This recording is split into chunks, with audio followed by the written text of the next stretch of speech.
Di tengah penghasilan yang cenderung stagnan dan tekanan biaya hidup yang belum mereda, lonjakan harga bahan bakar minyak non-subsidi lebih dari 30% itu berpotensi mempersempit ruang belanja masyarakat kelas menengah, yakni kelompok yang tidak menerima bansos tapi juga tidak cukup kuat menyerap kenaikan biaya hidup. Lalu bagaimana redaksi CNN Indonesia melihat kebijakan ini? Kita diskusikan malam hari ini dengan Wakil Pemimpin Redaksi CNN Indonesia, Revolusi Riza. Selamat malam Mas Revo. Selamat malam Diana. Mas Revo, ini pemerintah kan menaikkan harga BBM non-subsidi tanpa aba-aba. Mungkin bisa saya katakan seperti itu. Tiba-tiba dikeluarkan harga baru tanpa pemberitahuan secara masif kepada masyarakat, misalnya Hamin seminggu dan lain sebagainya. Menurut Anda apakah ini adil untuk masyarakat kita? Iya, kalau kita bicara bisa adil atau tidak gitu Diana, sebenarnya kita kan harus membedakan mana substansi dan mana kondisi komunikasinya gitu ya.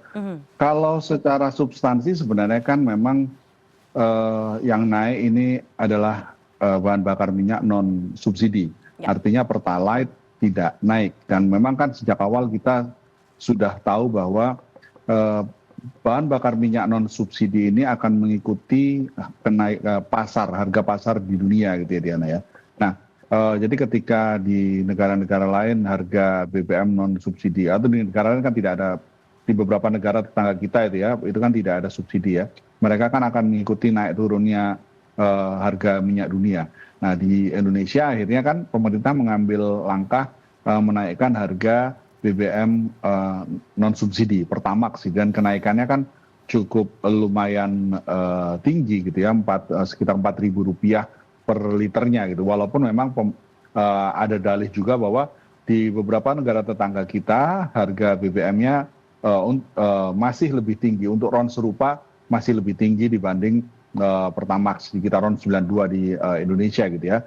Tapi kan itu kalau misalkan kita bicara substansi, tapi memang seperti yang tadi disampaikan oleh Diana, yang menjadi tidak ideal adalah komunikasinya. Karena kenaikan harga BBM jenis Pertamax non subsidi ini terkesannya memang tiba-tiba gitu kan. Kita tidak pernah ada sosialisasi, tidak pernah ada komunikasi sebelumnya, sehingga masyarakat itu mungkin bisa mengambil ancang-ancang gitu ya, tiba-tiba harganya dinaikkan gitu ya pada hari Rabu pekan kemarin gitu ya. Kita tidak tahu, bahkan dari Selasa kita bahkan tidak ada yang tahu bahwa harga Pertamax akan naik. Tiba-tiba hari Rabu diputuskan naik dengan kenaikan yang cukup signifikan. Nah ini yang kemudian memberatkan bagi kelas menengah yang selama ini menjadi pengguna dari BBM non subsidi. Karena ya kita tahu bahwa kelas menengah ini kan yang tadi disampaikan Diana relatif tidak mendapatkan insentif apa-apa ya dari pemerintah gitu. Berbeda dengan kelas menengah kelas bawah yang mendapatkan bansos dan beberapa insentif yang lain, atau kelas atas yang mendapatkan keuntungan dari beberapa kenaikan harga komoditas di dunia misalnya gitu ya Diana, atau mendapat beberapa insentif barang-barang mewah misalnya. Tapi di kelas menengah tidak nyaris belum ada insentif yang memadai. Nah yang kita khawatirkan tentu adalah ada beberapa negara-negara di dunia yang bisa menjadi pelajaran lah buat kita. Seperti yang terjadi di Chili misalnya, ketika tahun 2019 di Chili, kenaikan pemerintah Chili pada waktu itu menaikkan harga metro, kereta bawah tanah mereka ya, subway mereka naik sekitar, kalau dirupiahkan sekitar 500 perak. Tapi ini memicu ledakan sosial yang cukup besar di Chili pada waktu itu, yang membuat jutaan orang berdemonstrasi, dan kemudian memaksa terjadi beberapa pemerintah kemudian juga harus membatalkan kebijakannya, karena demonstrasinya juga diikuti secara masif oleh banyak orang gitu ya, demonstran, dan ada beberapa efek-efek turunan dari demonstrasi, misalnya kerusuhan dan lain sebagainya di Chili pada waktu itu. Nah kan kita tidak ingin kejadian serupa di negara tersebut yang dikenal dengan nama Chilean Paradox gitu ya, nyaris sama seperti kita ketika kelas menengahnya itu tergencet, kemudian menimbulkan gejolak sosial. Di Chile pada waktu itu bahkan disebut Chilean Paradox itu memicu ledakan sosial, dan kita tentu tidak ingin seperti itu ya Diana. Karena itulah kemudian yang sekarang perlu diperhatikan adalah bagaimana mengatasi persoalan kenaikan harga BBM non subsidi ini supaya ini tidak menghimpit kelas menengah atau kelas-kelas yang terhimpit karena memang bukan pengguna Pertalite, dan jangan sampai juga kemudian menimbulkan kenaikan harga di sektor-sektor lain sehingga makin memberatkan masyarakat kita. Itu yang harus dipikirkan sekarang oleh pemerintah, Diana. Oke, Mas Revo, BBM Pertamax ini kan yang menggunakan itu adalah kelas menengah ataupun menengah atas begitu ya. Ada yang berpendapat kalau saya lihat di media sosial, kan yang menggunakan Pertamax itu kan orang mampu, naik 4.000 itu mungkin tidak begitu terasa. Nah, setujukah Anda, benarkah kenaikan sekitar 4.000 itu tidak berdampak bagi kelas menengah ataupun mungkin nanti tidak akan punya efek domino lagi ke mungkin harga bahan pokok dan lain sebagainya karena yang menggunakan adalah dalam tanda kutip orang-orang menengah ke atas yang mampu begitu. 4.000 itu kan per liter ya, Diana ya. Tapi kalau misalkan kita ngisi, taruhlah mengisi mobil-mobil dengan kapasitas tangki 40 liter gitu. 4.000 kali 40 liter ya jatuhnya kemudian menjadi lumayan gitu ya, bisa sampai 160.000 gitu ya kenaikannya. Itu dalam waktu sekali isi. Kalau misalkan sebulan bisa mengisi 4 kali, artinya kan bisa naik 600 ribuan gitu ya, Diana ya, 600 sampai 800 ribu per bulan. Pengeluaran 600-800 ribu ini kan per bulan kenaikan segitu itu kan cukup lumayan membebani sebenarnya gitu ya. Memang sekarang kan yang diharapkan tentu apa kompensasi yang misalkan didapat kalau misalkan dengan kenaikan pengeluaran tambahan 600-800 ribu ini, apakah kalau misalkan ini kemudian diikuti kenaikan harga bahan yang lain gitu ya, itu kan pasti akan semakin memberatkan masyarakat kita pengguna Pertamax ini. Nah, kita sekarang kan sedang melihat gitu ya, apakah memang dampaknya kemudian orang-orang yang selama ini tidak mengurus barcode pembelian subsidi BBM gitu ya bagi pengguna mobil-mobil LCGC di bawah cc 1.500 misalnya, yang selama ini menggunakan BBM yang sebenarnya berhak gitu ya menggunakan BBM Pertalite tapi selama ini menggunakan BBM Pertamax, pasti kan akan beralih ke BBM Pertalite gitu ya, dan sepanjang yang kita lihat bahkan saya pun juga merasakan gitu ya ketika ke SPBU antrian Pertalite sekarang semakin panjang gitu ya. Dan tadi kan paket yang sebelum liputan yang sebelum ini kita editorial view juga menyampaikan ada beberapa orang bahkan itu adalah pengendara pengemudi ojek online gitu ya.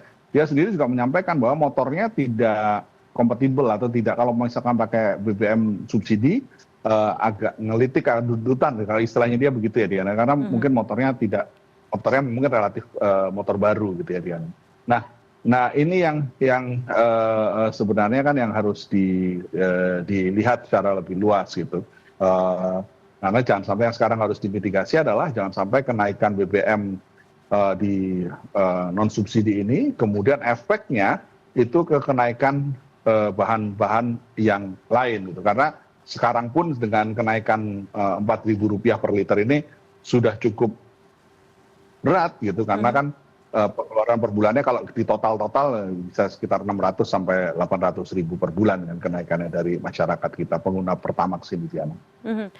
Tadi kan Mas Revo menyinggung ya bahwa memang sepertinya harus ada insentif ataupun kompensasi khusus ini untuk kelas menengah karena tahu betul bahwa kelas menengah ini sulit kaya dan juga rentan miskin. Seperti apa kompensasi yang menurut Anda ini rasanya pas untuk memberikan angin segar untuk kelas menengah begitu supaya tidak misu-misu terus begitu, Mas? Ya, lagi-lagi kan karena memang ada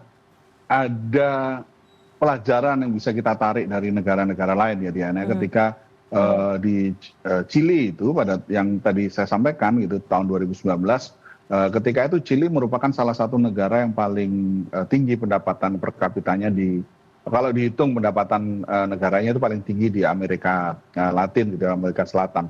Tapi kemudian terjadi ledakan sosial di tahun 2019 karena awal mulanya triggernya kenaikan tarif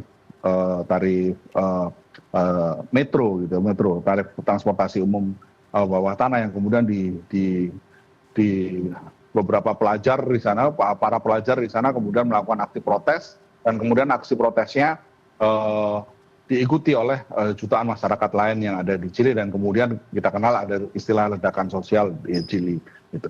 Karena kemarahan sebenarnya kan kenaikannya kalau misalkan kita dilihat angkanya cuma 500 perak, Rp500 kalau dirupiahkan gitu ya Diana, tapi bisa memicu kekecewaan sedemikian rupa dan kemudian memicu gejolak sosial yang ada di sana.